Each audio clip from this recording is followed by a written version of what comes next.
something. Mo ka ng isa ka picture sa ginatawag nato ang Ginoo, His unmerited favor. We are unable to do something, but yet we have received the unmerited favor of God. That is the picture sa grasya sa Ginoo. Nga bisan man nga kita, bisan unsaon na to pagpaningkamot, and yet we fall short sa Ginoo. Di po ta makakompete. Kaya nga naman, ang ato nga kaaway, grabe man kaayo. Mag-deceive sa matag isa ka nato. And even daghan nga mga kapanahunan, we failed when we serve God. Diba? Usahay, pangalagad kita sa Ginoo, marag pipila lang ka simana. Pagkahuman sa pila ka simana, naluyahan na sadta. And we don't, kung na to, do we really deserve a reward for that? Yet God, in His unmerited favor, He gave us through His grace. Now, one of these things, ang grasya sa Ginoo, lisod yun nato ma-sabtan. Later, we will define that. But isa na ko ka-amigo, gihatag niyang analogy to illustrate grace. And karon di ba, ang tao, pag naagali, kadumdum ko dito sa Plaridel, one time, pag-visit na mo, medyo gamay ra nagsimba, kaya nga naman, timing man kayo sa gobyerno nga maghatag Domingo na ay mga akap ba to ang time. So wala gid sila Domingo, linya gid sila. Now, an illustration nga gihatag sa akong amigo, ingon niya, ang grasya sa Ginoo murag ATM. Nga ang iingon niya, ang imong buhaton dili kay tungod kay nagtrabaho ka, kundi basta mag-adto lang ka sa 15 o 30 sa bulan. Muadto lang ka dito sa ATM, mag-withdraw ka. You didn't do, dili tungod kay kay pension nga gidawaton or sweldo nimo kay nagtrabaho ka, no. You just go there and you will just withdraw. Didn't do anything. And yet nay nagsulod sa imuha. And that captured the essence of grace. A free gift, accessible to all who choose to receive it. That all you need to do is to go there and withdraw. That is grace. Now, grace, by the way, sa original, ginatawag na charis or chen in the original sa Hebrew. Grace is the unmerited favor of God. In His mercy, He shows someone who need sama ka nato. That is grace. Not only the unmerited favor, but grace is also the enablement sa tua. So, what we have, gihatagaan kita sa grasya sa Ginoo, our salvation, and also enablement. But this morning, we are going to focus about the unmerited favor. Just like giingon nito sa Ephesians chapter 2, verse 8 and 9, nagapakita dito nga kita na luwas pinaagi sa grasya sa Ginoo through faith. And kani siya gasa sa Ginoo, and it is given sa tuwa sa Ginoo because iya nga kabubuton. Dili kay tungod kay nakita niya nga maayo ka, but it is His will. Dili sa ato nga unsay ato nga ay maayo man ni si Pedro, hatagan ako siya sa ako nga grasya. No, undeserving. We are saved by grace through faith, not of ourselves. Yes, a lot of times we don't naturally seek salvation. We don't naturally seek it. But ang Ginoo, ingon pa sa pulong sa Ginoo, tungod sa iyang gugma, iyang gi-extend kadto ang iyang grasya to those who would receive it. Iyang pagadawaton. That is unmerited favor. Ang gasa sa Ginoo, wala tay kabahin ni ana. Wala tay gipatak nga kwarta or ato nga kwan, di ba, kung ang gift na gihatag sa ato nga gift, ato lang gidawat. That is our part to receive it. But the gift itself, wala gid tay kabahin. Wala galit na naghatag nga any amount. Ingon pa dito, kinsa man ang naay i-contribute nato sa Ginoo. Ingon pa ni Apostle Paul sa Romans, wala. We have nothing to contribute about our gift, but we have to receive it. And that is the unmerited favor of God. God chose to extend it to us if we would receive it. It is gift, not earned. Ang gift nga naa sa tua, dili ba na nato earn? Dili na siya reward kay tungod something that we have. Di ba usahay ang mga kita as a parent, sometimes we think nga ato ang gift nga ihatag nato sa tanak, we give something because they earned it. So if you do something, anak, inani sa imong birthday, tagaan ta kani ini. And that is not gift, but they earned it because they have done something. Giusa na lang kay to be practical. Sometimes ato But atubangan sa Ginoo ang ato nga kaluwasan, not because we have done something for the Lord, He freely offered it. Mao ni ang kinahanglan nato pagkasabton. Though a gift must be received. Ang gasa dapat atong pagadawaton. Sama ra gyapon no sa ATM. Suppose tinuod to nga ang sa imong sa atong ATM, magadto lang ta kada kinsina o kada 30, wa kay buhaton. Wa kay pension man, wala man de. Tinuod na magadto lang ka every 15 and 30. And then you didn't go, wala ka nag-adto. Will you be able to enjoy the benefit? No. Una-una, ganaha kayo, no? Kaya kung kada kinsina mo, ato na lang ko, mag-withdraw na lang ko 15, kada 30, maglinya. Ganaha kayo. That is the same way with God's grace. It must be accepted by the guilty person. We need to accept the grace of God.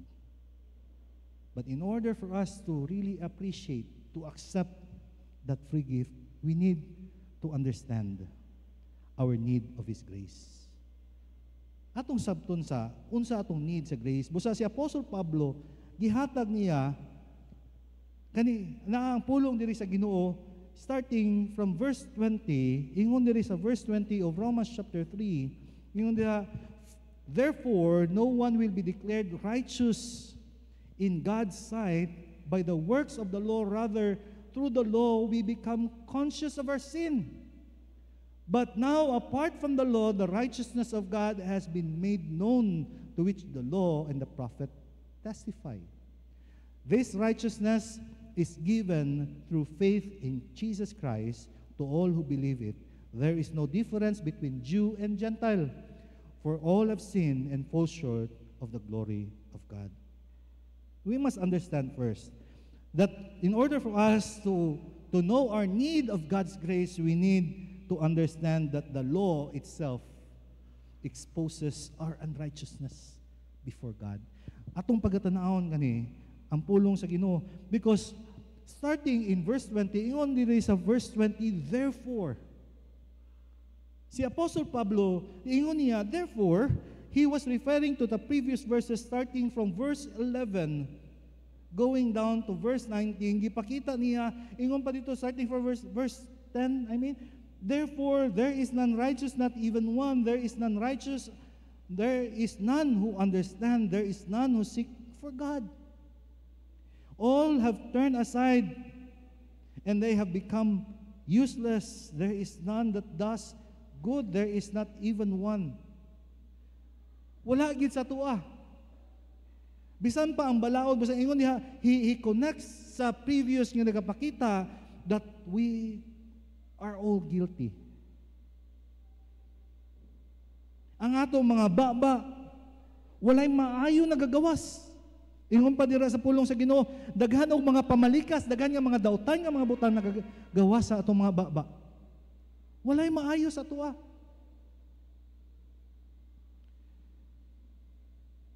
And that is why, therefore, no one will be declared righteous in God's sight by the works of the law. Kaya ang balaod nagapakita dito that ang balaod yun, dili yun, wala yun capability para mahimo kitang matarong. Kaya ang balaod, ang iyang purpose, it's not to make us right, but rather the law will become conscious. We become conscious of our sins. Diba?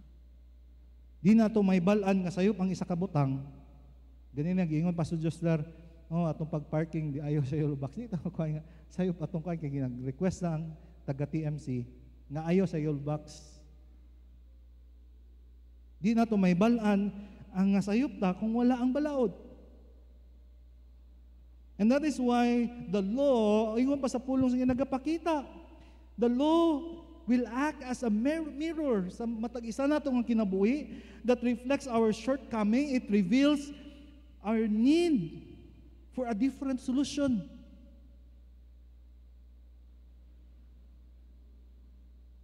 Nga bisan unsaon gyud Ginoo, dili ginako kaya. Because the law defines sin. It defines our transgressions.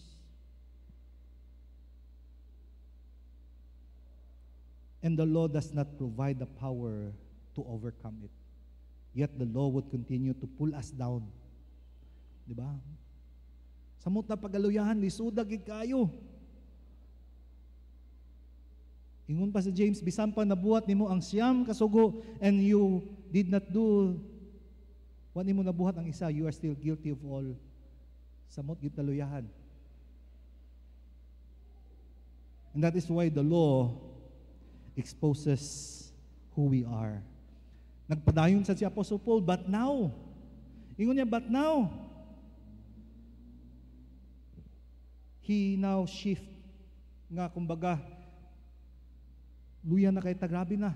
Ingon niya si Apostle Pablo, but now, listen, here's the shift. An important thing that we need to know. The new way of righteousness. He now introduced that apart from the law, it is not based on human obedience of the law. The righteousness of God has been made known. Dili nga mahimo kitang matarong, no? The righteousness is from God, not by our human effort, not by following the law, but the righteousness of God has been known, to which the law and the prophet, even the Old Testament, ginaingon niya, even the Old Testament, it points forward to this righteousness nga ginaingon diri, the law and the prophet testify. So it was not a new concept nga bag-o lang ni, even sa Old Testament, mao gihapon daghan niya sa usay sa tua nga pastor ang kaluwasan, unsa lugar ang kaluwasan pinaagi sa Old Testament, still it is based on their full trust on the God. Pagsalig yapon, faith in God. It foreshadows sa atoa gyapon nga unsa atong ginabuhat karon.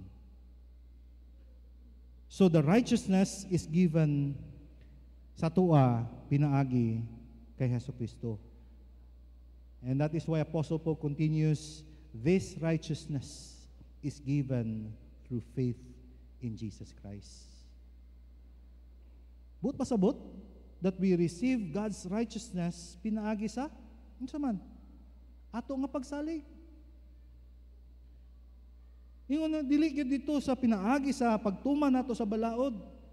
Because to all who believes, ang it is available regardless kung kinsa man kita, regardless kung unsa man ka, unsa ka makasasala, you may freely accept it to all who believe.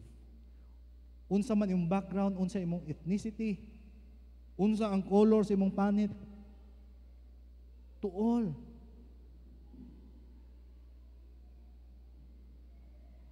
There is no difference between Jew and Gentiles.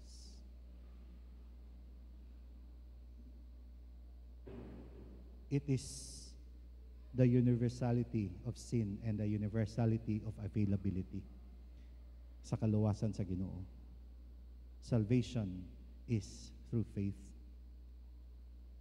Bisan ang Jew, bisan ang mga pinili sa Ginoo, mga Israelinon nga mga tao, They need to accept the free gift by faith. Dili pinaagi kay tungod kay, oh, we are the chosen people of God. So, magbuhat mi. Busangin mo sila ang religion, Judaism.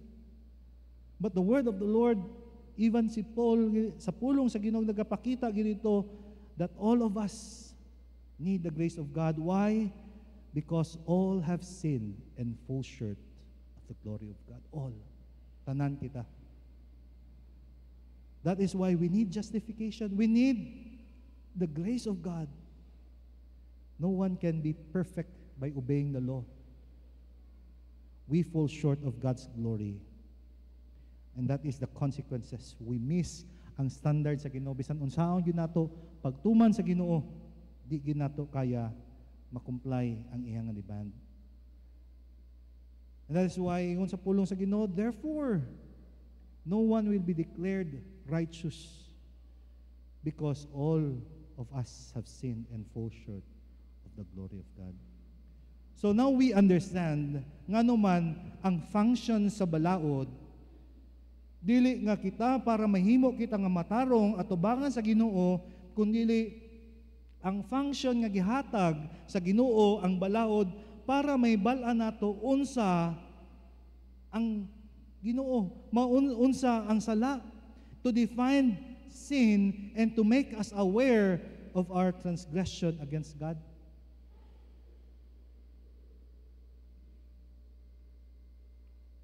O para makita nato ang standard sa Ginoo.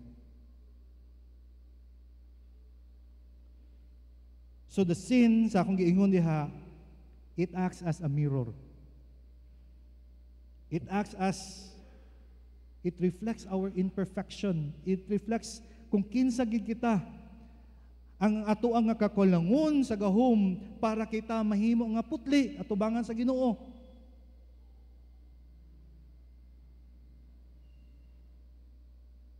So, Pastor, dautan din ning balaod. Ingon pa ni Apostle Paul sa Romans 7 verse 12, what shall we say then? Is the law sin? Certainly not. Dili dautan ang balaod. On the contrary, I would not have known sin except through the law. For I would not have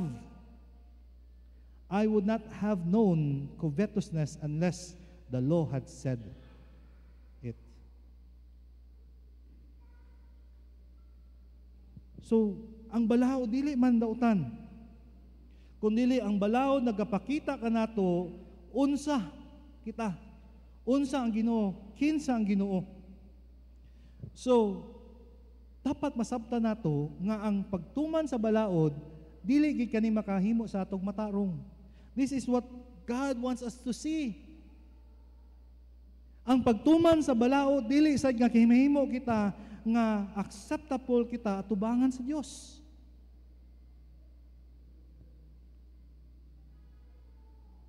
Kaya ang purpose sa balaod ipakita ang kung unsa gid kita ka makasasala, i-highlight dayon ang atong panginanglanon sa grasya sa Ginoo. That is grace. Nga nasabtan ako, Ginoo, dili gid ako kaya, Ginoo. Nga sa pagdawat nimo sa kaluwasan nga ginahalad sa Ginoo, you will appreciate it. That you will be set free. Nga salamat, Ginoo. Kinakita ginako bisan unsaon ako paningkamot, Ginoo, mapakyas man gid ko. Pero salamat sa imong grasya. That is the purpose of the law. Sama ra gud yapon, di ba? Matag isa ka nato nakaagi man o ka ng mga board games or any card games. Samo sa balay na ami uban sa mga anak magdula mi Uno or any board games. So sometimes when we don't know what to do, unsa man ginabuhat, magbase mi sa rule book, usay magtan-aw na sa internet unsa ang pagdulaan ni.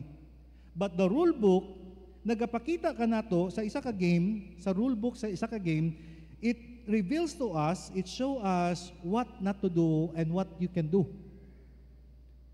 But it doesn't really necessarily nga kung may bal-an nimong ang rules, you will play the game perfectly. Sometimes we fall short. But we know what they are. Nga sayop dito. So ang balaod inana gyapon nagapakita kanato nga dapat mao ni dapat ang dili nato buhaton o mao ni dapat atong pagabuhaton, but we makita nato nga dili nato perfectly dai nato matuman ang standard sa Ginoo. And now I will now go to the Lord. Lord, help me. Help me, Lord. I am a man with unclean lips. I am a man that ang butang unta nga dapat nako pagabuhaton di ginako day mabuhat, Ginoo. Mao akong kagabuhat ang butang nga dapat akong buhaton. Dili nako kakabuhat, pero ang butang nga unta akong buhaton, unta nga dili nako pagabuhaton, mao man na akong gabuhaton.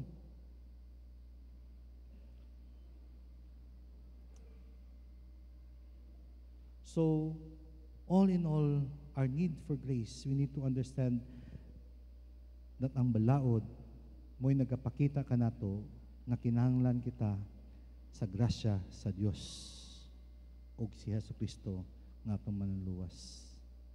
Ug tungod niya na nakita nato nang inanglanon kita sa grasya sa Ginoo, then we need to understand that the grace, God's grace, and His plan for salvation, and that is the justification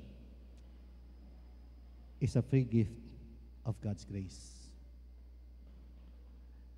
In verse 24, ingon diha, being justified freely by the grace through the redemption that Jesus Christ, that is in Christ Jesus. So, ang pulong nga justified, kung atong pagalantahon, is a legal term nga nagapakita that a change of legal standing before God. So, you are declared from being unrighteous person. Kaya ang ingon sa pulong sa Ginoo, there is no righteous, no, not one. But because of God's justification sa iyang grasya, kung atong gidawat ang grasya sa Ginoo nga ginahalad kanato nga atong kaluwasan, pinaagi kaniya gibalhin atong standing atubangan sa Ginoo. You are declared righteous in His sight. Being justified. But the question, so kung gi-justified ko, lahi na akong standing atubangan sa Ginoo, does that possibly nga necessarily immediate change of my moral? Nga dili na gid ko makasala? Wala na di na ako mag-struggle sa pagsunod, sa balaod, sa Ginoo. Kaya justify naman ko sa Ginoo.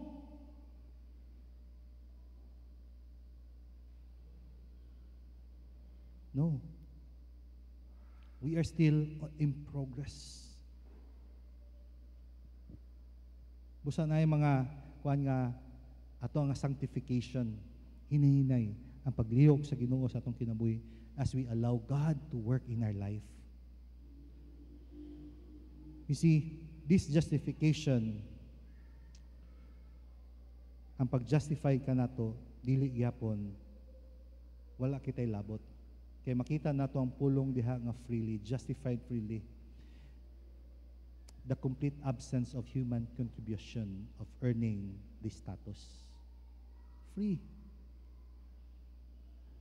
We can never be justified because we are good. Because justification is entirely God's initiative. Dili siya dependent sa ato nga merit. Dili siya dependent sa ato nga mabuhat. Bisan man sa ato nga kaluwasan, pagka ilana to kay Jesucristo, sa atong pagkinabuhi, sa atong Kristohanon nga kinabuhi, still dependent sa Ginoo.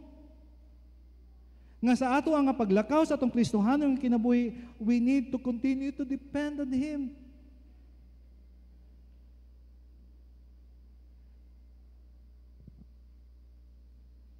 You know, a lot of us, nga makaingon kita nga struggle kita sa itong mga Kristohanon nga kinabuhi. Kaya nagatuo kita sa atong kaluwasan nga pag-abot nako sa edad nga certain age, mapariha ra gyapon ko ana kana brother or kan nga matinumanon na sa Ginoo.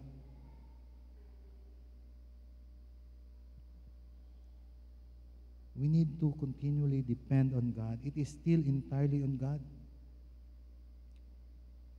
Because it is by His grace, God's unmerited favor, the source of the justification. And through the redemption that refers to Christ's atoning sacrifice on the cross.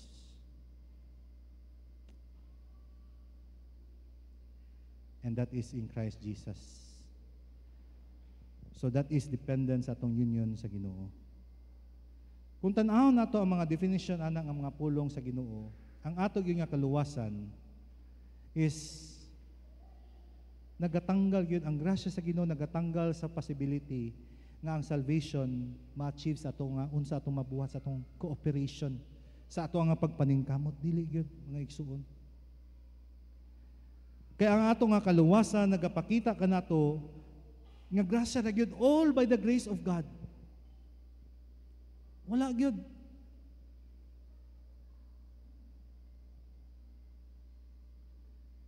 Romans chapter 11 verse 5 to 6 reminds us that so too at the present time there is a remnant chosen by grace.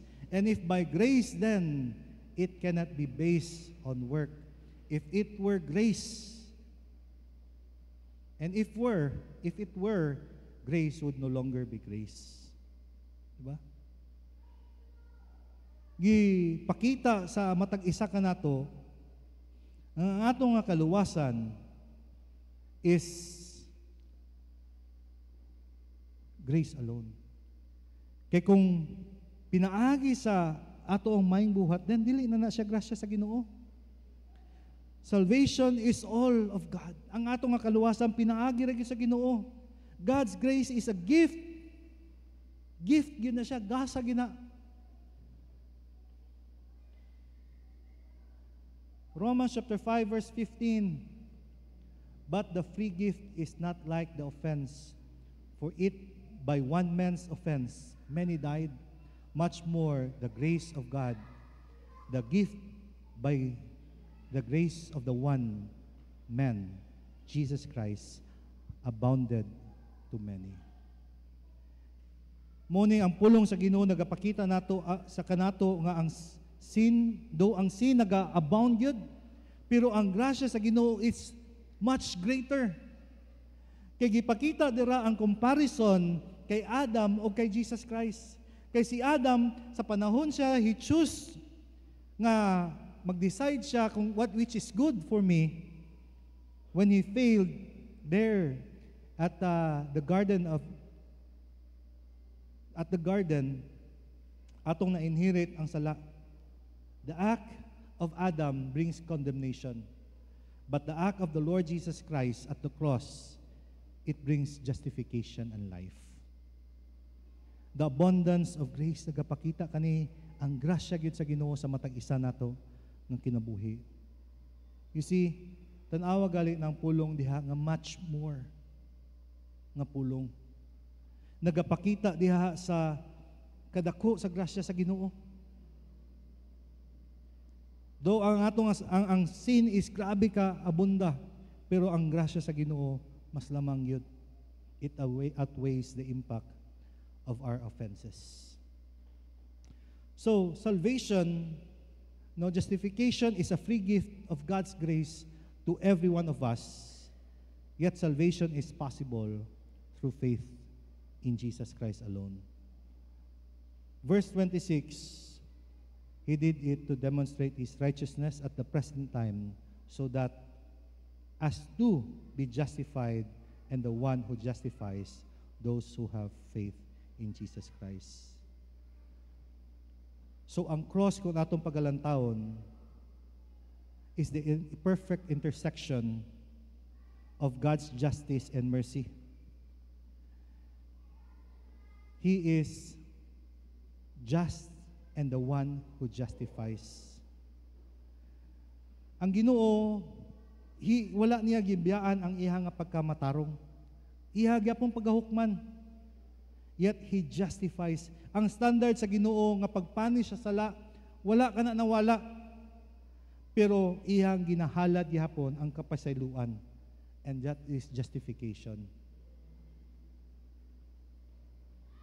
Through the Lord Jesus Christ, iyang gihatag so that the Lord Jesus Christ iyang gipas-an tanan nato nga dapat kita unta, the Lord Jesus Christ paid all the penalty of our sins. So, ang makita nato nga apart from the grace of God, di ginato makaya ma-please ang Ginoo. Because salvation is not a transaction nga atong ma-earn. Rather, it is a reception of the gift He freely gives. God initiate with grace, we respond in faith. So those who believe in the Lord Jesus Christ, ingon pa sa pulong sa Ginoo, it is a personal relationship. Gipangutana ko atong Friday, Pastor, unsa man gyud sa isa ka religion, ngano unsa man nga kani siya nga religion sayop, ngano false man? Because one of the mark of a false religion is they always put something or someone between you and the Lord Jesus Christ. So kung ang isa ka relihiyon, and even sa imong pagtuo, nga para ako mahimo nga batarong, let's make it personal na lang sa atong kagalingon, para ako mahimo nga batarong, dapat ako ning buhaton nga butang para dawaton ko sa Ginoo. So that I will be made right. Magsimba ko. Magbuhat ko ni ini, magpinitinsya ko para dawaton ko sa Ginoo.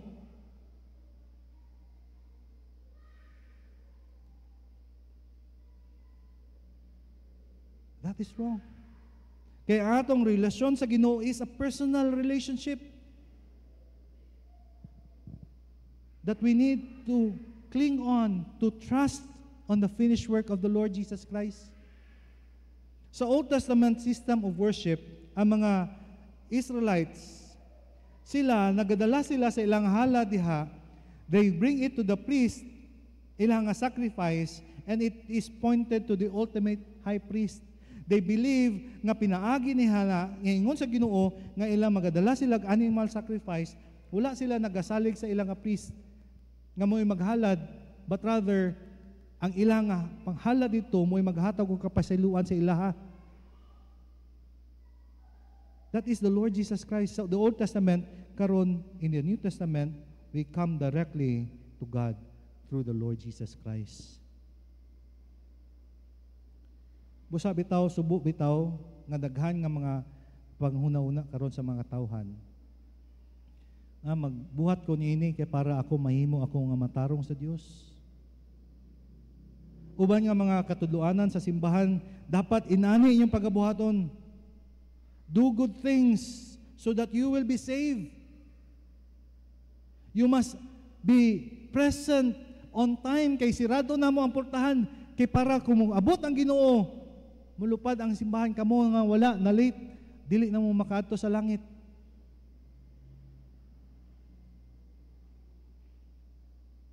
Kita nga mga Kristohanon, salamat kita sa grasya sa Ginoo, no?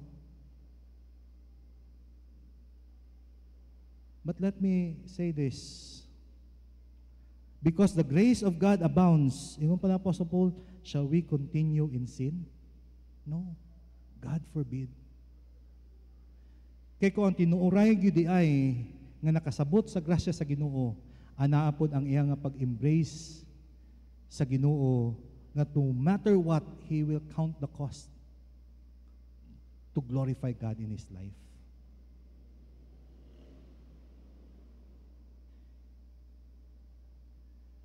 Ang isa yun nga pagahimo nga isa ka anak sa Dios, he would value unsay anaa kaniya.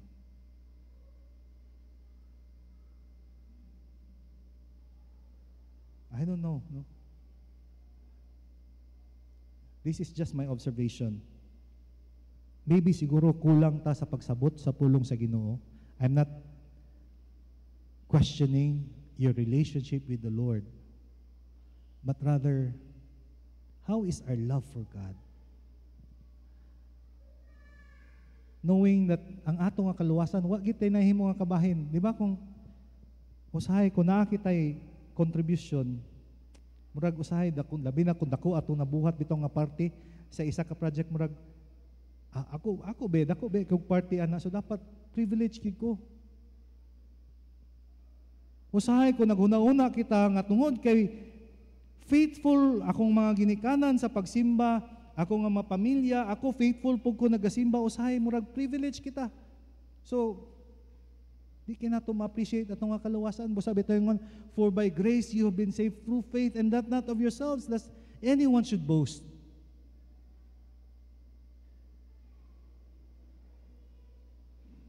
But because of the grace of God that we have, we would offer anything to the Lord. We would not offer anything to the Lord that would cost us nothing. Ang pagsunod nato sa Ginoo, dili man sayon. But because we have the grace of God, we understand the grace of God that we have, we serve God. We offer our life to God to the fullest.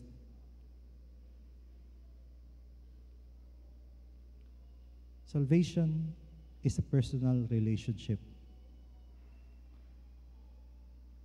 Kung nahibalaan nimo kung kinsa ang Ginoo intimately, of course you will do the things that glorifies God. Nahibalaan nimo imong misis nga kung di nimo masabtan gali, kung dili ka mag tubag sa iyang mga tawag or sa iyang text, of course kabalo gyud ka nga di gid na siya malipay sa imo ha.